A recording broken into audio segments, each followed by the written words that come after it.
C chapter number 5 what books and burials tell us में आगे की ओर बढ़ते हैं और आज टॉपिक पढ़ते हैं बेटा special burial site located at इनाम गांव।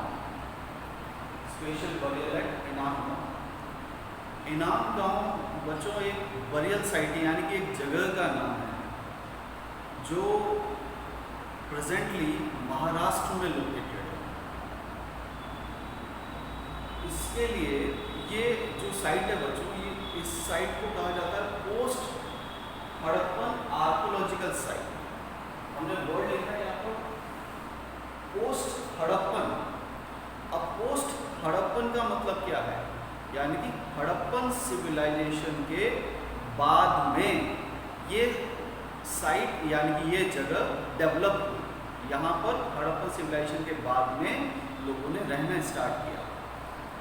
अब हमने ऐसा क्यों कहा, क्योंकि आपको याद हो प्रीवियस चैप्टर में हमने देखा था कि हड़प्पन सिविलाइजेशन एक तरह से मिस्टीरियसली एंड हो गया था, यानी कि उसके बारे में अलग अलग बातें हुई थी। किसी ने कहा था कि हो सकता है युद्ध हुआ हो, या फिर बाढ़ की वजह से, या फिर सूखे की वजह से, या आग लग जाने की वजह से सब लोग या तो खत्म हो गए, पूरा शहर पानी के नीचे चला गया, या फिर लोग वहाँ से छोड़कर दूसरी जगहों पर चले गए। तो जब वो दूसरी जगहों पर गए तो फिर नए जगह पर नई जगह नई सिटीज़ डेवलप स्टार्ट हुई। इसलिए ऐसी ही एक जगह का नाम है इनाम गांव, और इस वजह से इसे पोस्ट हड़प्पन आर्कियोलॉजिकल साइट कहा जाता है। आर्कियोलॉजिकल साइट मतलब जिसे आर्कियोलॉजिस्ट ने स्टडी किया। ये वो जगह है बेटा, इनाम गांव वो जगह है जो महाराष्ट्र में एक बिग रिवर है, भीमा रिवर करके, है ना। मैं मैप शेयर करूँगा, वहाँ पर आप देखिएगा इसको। उस भीमा रिवर की ट्राइब्यूटरी यानी कि सहयोगी रिवर है घोद, GHOD, घोद रिवर। उस नदी के किनारे पर, ये नाम का वो वर्ड घोद, इस नदी के किनारे पर बसी हुई जगह को हम इनाम गांव कहते हैं। अब ऐसा माना गया है कि यहाँ पर लगभग 3600 से लेकर 2700 ईयर्स एगो, यानी कि 3600 साल से लेकर 2700 साल पहले यहाँ पर लोग रहा करते थे। ये बात हमें आर्कियोलॉजिस्ट ने बताई। अब आर्कियोलॉजिस्ट को कुछ एविडेंस मिला होगा, कुछ प्रूफ मिला होगा यहाँ पर, है ना, कुछ सबूत मिले होंगे जिसके बेस पर आर्कियोलॉजिस्ट ने डिक्लेरेशन किया। तो वो क्या एविडेंसेस थे? तो बेटा यहाँ पर सबसे इम्पॉर्टेंट एविडेंस है कि ये जो साइट है ये बरियल साइट है, यानी कि यहाँ पर सबसे ज़्यादा बरियल्स यानी कि दफनाई गई जगह देखी गई है आर्कियोलॉजिस्ट के द्वारा। और सबसे खास बात इन बरियल्स की ये है, मैं आपके लिए पहले ये पढ़ता हूँ, फिर इसका मीनिंग मैं आपको डिलीवर करूँगा। Many burials were found here where bodies were laid out straight, यानी कि आर्कियोलॉजिस्ट को ऐसे खूब सारे बरियल्स यानी कि दफनाई गई जगह मिली है जहाँ पर bodies were laid out straight. Laid out straight मतलब लोगों को सीधे लेटाकर दफनाया गया था। और खास बात क्या है, with their hand towards the north. और जब उन्हें उनकी बॉडी को उन बरियल्स में दफनाया गया तब खास बात हर बॉडी की क्या थी कि उनका जो सर था वो नॉर्थ डायरेक्शन की तरफ था। यानी कि इस इनाम गांव में जितनी भी आर्कियोलॉजिस्ट ने बरियल साइट्स को ऑब्जर्व किया है, उन सभी बरियल साइट्स के में जो बॉडीज़ उन्होंने ऑब्जर्व किए हैं, बॉडीज़ तो अब रही नहीं, अब तो स्केल्टन ही रहे हैं। तो जो स्केल्टन थे उन सभी स्केल्टन में जो हेड था वो नॉर्थ डायरेक्शन में था। इसलिए आर्कियोलॉजिस्ट ने ये सभी के लिए कॉमन बात कही है, इनाम गांव में जितने भी बरियल्स थे। And with vessels containing food and water put near them.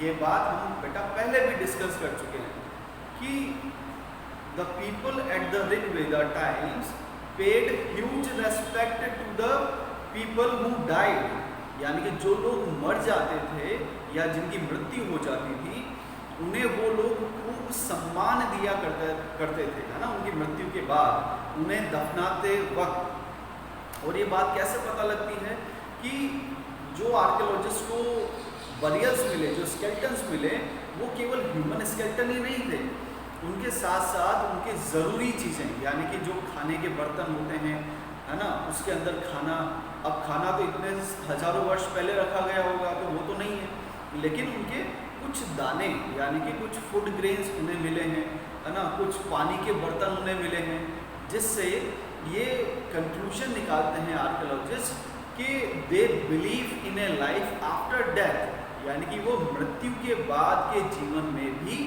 विश्वास रखते थे और ऐसा मानते थे कि मृत्यु के बाद यानी कि डेथ के बाद इन लोगों को जब ये नई दुनिया में जाएं तब इन्हें खाने और पीने की किसी भी तरह की परेशानी नहीं हो, इसलिए उनकी डेड बॉडीज़ के साथ उन्हें दफनाते वक्त उनके खाने और पीने की चीज़ें भी रख दी जाती हैं।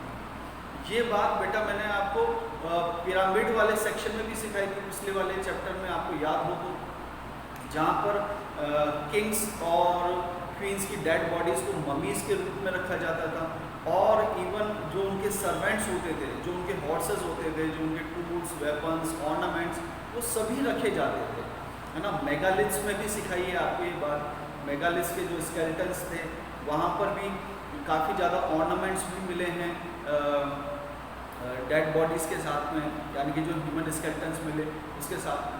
तो इससे ये बात पता लगती है कि they pay huge respect to the people whom they buried, यानी कि जिसको वो दफना रहे हैं मृत्यु के बाद में, उसके सम्मान में, उससे कोई तकलीफ ना हो, इसलिए ये सारी चीज़ें वहाँ पर रखी जाती हैं। अब कुछ और पॉइंट्स हम यहाँ पर डिस्कशन करते हैं, आइए बच्चों इसमें आगे बढ़ते हैं इसी टॉपिक में।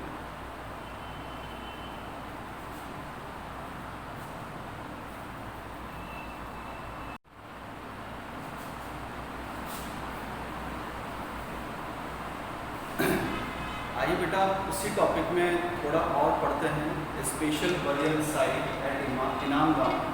तो इसमें थर्ड पॉइंट हम डिस्कस करेंगे कि one man was found buried in a large 4-legged clay jar in the courtyard of a 5-roomed house, यानी कि आर्कियोलॉजिस्ट को एक बहुत ही बड़ी बरियल जगह मिली, यानी कि दफनाए गए लोगों की एक बहुत बड़ी जगह मिली, जहाँ पर जब उन्होंने खुदाई की यानी कि एक्सकेवेशन किया तो उन्हें एक आदमी का कंकाल मिला, और वो जगह कुछ ऐसी थी बच्चों कि इट वाज बरीड, यानी कि उस आदमी के कंकाल को दफनाया गया था, it was buried in a large, यानी कि बहुत ही बड़े 4-legged क्ले जार, 4-legged यानी कि जिसके 4 पैर हों, यानी कि जैसे बेड होता है तो बेड के भी 4 पैर होते हैं, तो 4-legged क्ले जार, क्ले यानी कि मिट्टी और जार यानी कि बर्तन, एक बहुत ही बड़ा मिट्टी का बर्तन बनाया गया था जिसके 4 पैर थे, और उसके अंदर रखकर उस व्यक्ति को दफनाया गया था। और ये क्ले जार कहाँ पर मिला उन्हें? इन्हें in the court yard, court yard का मतलब होता है बेटा बरामदा, है ना, बरामदा या चबूतरा, है ना। In the court yard of A 5-roomed house, यानी कि एक ऐसा घर जिसमें 5 कमरे थे, और उन 5 कमरों के बीच में जो बरामदा था उसके बीचों बीच एक 4-legged यानी कि 4 पैर वाला मिट्टी का बड़ा सा बर्तन बनाया गया था, और उसके अंदर उस व्यक्ति को दफनाया गया था। तो ऐसे व्यक्ति के स्केलेटन को भी आर्कियोलॉजिस्ट ने वहाँ पर इनाम गांव में एक्सकेवेट किया। इसके अलावा आर्कियोलॉजिस्ट का ये भी मानना है, archaeologist believe that most people might have been farmers, यानी कि आर्कियोलॉजिस्ट का ये भी मानना है कि इनाम गांव में जो 3600 से 2700 साल पहले लोग रहा करते थे, हो सकता है कि वह लोग किसान रहे हों, यानी कि फार्मर्स रहे हों, एग्रीकल्चर करते हों, खेती करते हों। अब ऐसा क्यों कहा? इसका कोई ना कोई रीज़न होगा, ऐसा तो है नहीं कि उन्होंने अंदाज़ा लगा लिया या मन से ही सोच लिया या पास्ट में जाकर उन्होंने देख लिया, नहीं। पहले आर्कियोलॉजिस्ट जो भी बात कहते हैं बेटा एविडेंसेस के बेस पर कहते हैं। तो उन्हें क्या एविडेंस मिला ऐसे? They found traces of seeds. Traces word का मतलब होता है निशान। उन्हें ऐसे काफ़ी ज़्यादा निशान या सबूत मिले, किसके? ऑफ सीड्स एंड ग्रेन्स, यानी कि बीज, फ्रूट्स के बीज जो होते हैं और जो अनाज के बीज होते हैं, उन्हें ऐसे काफ़ी ज़्यादा चीज़ें मिली।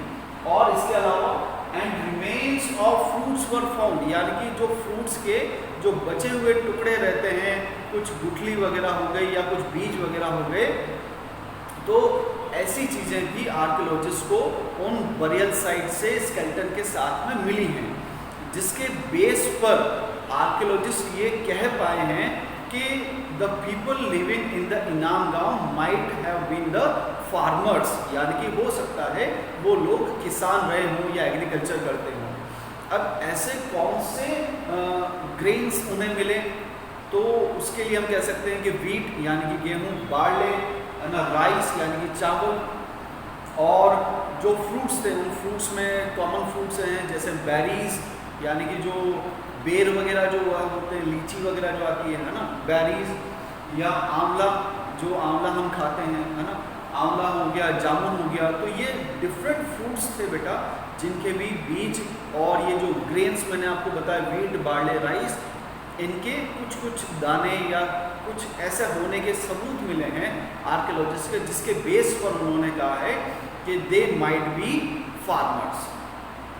एक थर्ड पॉइंट, लास्ट पॉइंट और आ रहा है इसमें कि bones of different animals and birds were also found, यानी कि वहाँ पर उन आर्कियोलॉजिकल साइट में जो कि इनाम गांव में आर्कियोलॉजिस्ट ने स्टडी किया, उन बरियल साइट्स में या उस जगह पर आर्कियोलॉजिस्ट को काफ़ी ज़्यादा बोन्स यानी कि हड्डियाँ भी मिली हैं of different animals and birds, अलग अलग जानवरों की और पक्षियों की हड्डियाँ भी मिली हैं।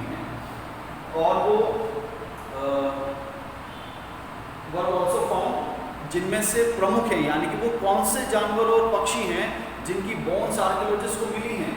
वो हैं बफेलोज यानी कि भैंस, गोट्स यानी कि बकरी, शीप यानी कि भेड़, डॉग्स, हॉर्सेस, एसेस यानी कि जो डोंकीज होते हैं, पिग्स, डियर यानी कि हिरण, ब्लैक बग्स होते हैं बेटा, काला हिरण जिसे कहा जाता है, और स्पॉटेड डियर वो होता है जिसके ऊपर थोड़े से चितकबरे से निशान बने हुए रहते हैं, स्पॉट बने हुए रहते हैं, धब्बे बने हुए रहते हैं, उसे स्पॉटेड डियर कहते हैं। एंटीलॉप यानी कि जो बारहसिंगा जिसे हम कहते हैं, है ना, वो एंटीलॉप, टर्टल्स यानी कि कछुए, क्रेब्स, है ना, क्रेब्स यानी कि जो केकड़े वगैरह होते हैं, और फिश यानी कि मछलियाँ।